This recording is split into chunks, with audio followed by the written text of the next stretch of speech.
Magandang araw. Bago natin umpisahan at talakayin sa araw na ito ay manalangin tayo. Maaari bang tumayo ang lahat? Sa ngalan ng Ama, Anak, Espiritu Santo. Amen. Magandang umaga, AA! Bago kayo umupo, ay maaari niyo ba ayusin ang inyong mga upuan at pakipulot ng mga basura sa ilalim nito? Maaari na kayong umupo. Kamusta kayong lahat? Mabuti naman kung gano'n. Mayroon bang lumiban ngayong araw? Napakagaling at kumpleto tayo ngayong araw. Bago tayo tumako sa panibagong aralin, ay magbalik-aral muna tayo. Ano nga po pinag-aralan natin noong nakarang-araw? Tama, karunungang bayan. At ano nga ba karunungang bayan? Napakagaling. Sunod naman, ano ang mga elemento o mga uri ng karunungang bayan? Napakagaling! Palakpakan natin ang ating mga sarili. May dalawang litrato akong inihanda dito na may kaugnayan sa ating paksa na tatalakayin sa araw na ito. Huhulaan nyo kung anong naisip kayo wati bilang. Magtaas lamang ng mga kamay kung gusto nyo sumagot. Binibining nyo? Mag-isip? Tama! Ang mga litratong ito ay nagpapahiwatig na sila ay nag-iisip. Normal lamang na tayo nag-iisip sa araw-araw. Ngunit sa puntong ito ay palalalimin natin ang inyong pag-iisip.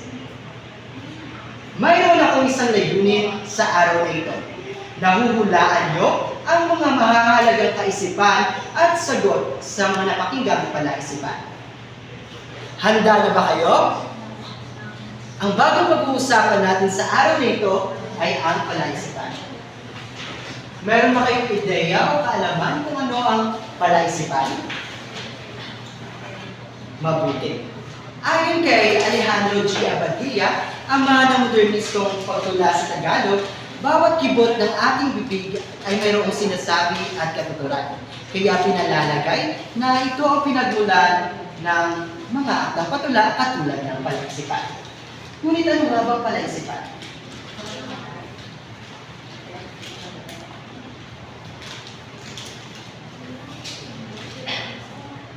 Pakibasa ng sabay-sabay. Handa, simulan.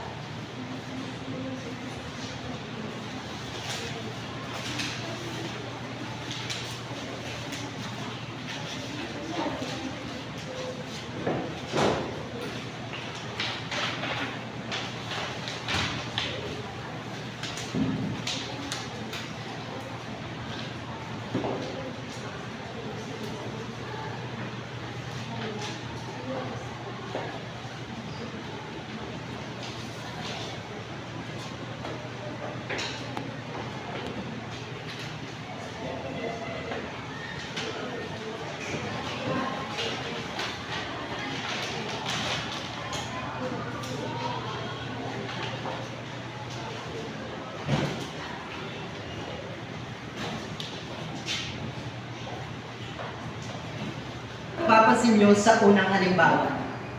Binibining Remehio.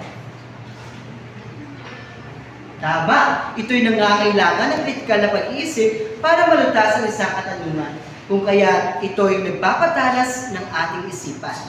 Ang palaisipan ay isang buktong na nangangailangan ng kritikal na pag-iisip para malutas ito. Mayroong gamit ang palaisipan.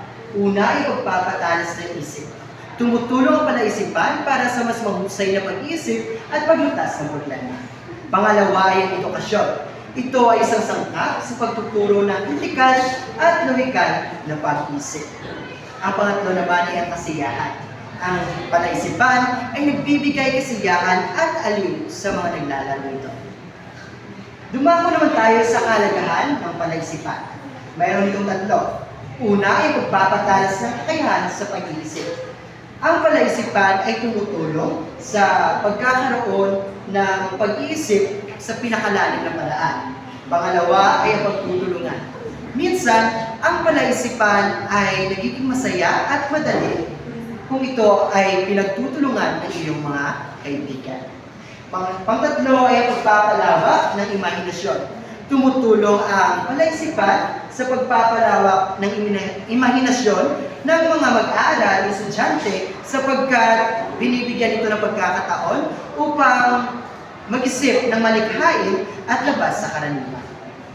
Upang higit na lumawak ang inyong kaisipan kung paano maglulutas ang isang palaisipan, ay mayroon akong inihanda mga halimbawa dito. Inyong babasahin at ating susuriin.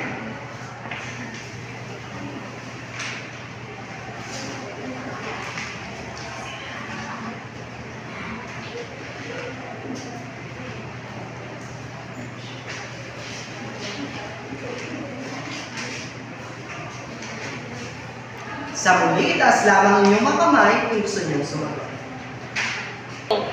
Binibining Aure, maaaring bang basahin ang unang bilang? Ang iyong sagot ay mata. Alamin natin kung tama ang iyong sagot. Mata. Tama. Para sa huling bilang, Ginoong John Bril, maaaring bang basahin at sagutan? Ang iyong sagot ay bahay. Alamin natin kung ito ay tama. Bahay. Tama. Naiintindihan na ba kung anong palaisipan? Kaya na bang hulaan ang mahalagang sagot at ideya sa mga palaisipan? Napakagaling naman. Natukoy na natin kung anong palaisipan at kung paano lulutasin ang mga ito. Sa muli, ano nga ba ang palaisipan? Napakahusay. Palakpakan natin ang ating mga sarili. Para sa ating unang gawain, tatawagin natin itong bilang turo. Ang unang bilang turo ay magmumula sa guro. Kung sino man ang estudyante na nakatuon sa bilang na iyon, ay siya unang pupulot sa kahon ng palaisipan na kanyang sasagutan. Pagkatapos ng pagbabahagi ng kaalaman, siya ay may kapangyarihan sa pagbibigay ng nais niyang bilang turo. Maliwanag ba? Handa na ba kayo? Ngayon, sisimulan natin ang ating gawain. Napakahusay! Halos lahat ng palaisipan ay nasagot niyo ng tama. Para sa pangalawa nating gawain, ay hahatiin sa 6 na grupo ang klase at sa loob ng 5 minuto ay bumuo ng isang palaisipan. Ilagay ito sa 1/4 na papel. Ang ginawang palaisipan ay sasabihin sa gitna at sasagutan ng ibang grupo. Tiyakin ang bawat pangkat ay may ipapaliwanag ang sagot sa kanilang ginawang palaisipan. Bibigyan ko kayo ng 5 minuto para tapusin ang gawain ito. Kung sinong pangkat ang huling papasa, ang siyang unang magbabahagi ng kanilang palaisipan. Maliwanag ba? Maaari na kayong magsimula. Sa ating pamantayan sa paggawa, narito. Pamantayan, nilalaman, 10 puntos, organisasyon ng mga kaisipan ng mensahe, 10 puntos, pagkamalikhain, 10 puntos, na mayroong kabuuang 30 puntos. Sa tingin ko ay handang-handa na kayo para sa maikling pagtataya na aking inihanda. Panuto, ibigay ang angkop na sagot sa bawat katanungan. 2 beses ko lamang bibigkasin ang mga tanong kung kaya makinig na mabuti. Maliwanag ba? Para sa unang bilang. Araw-araw binubuksan, minsan ay sinasara. Ano ito?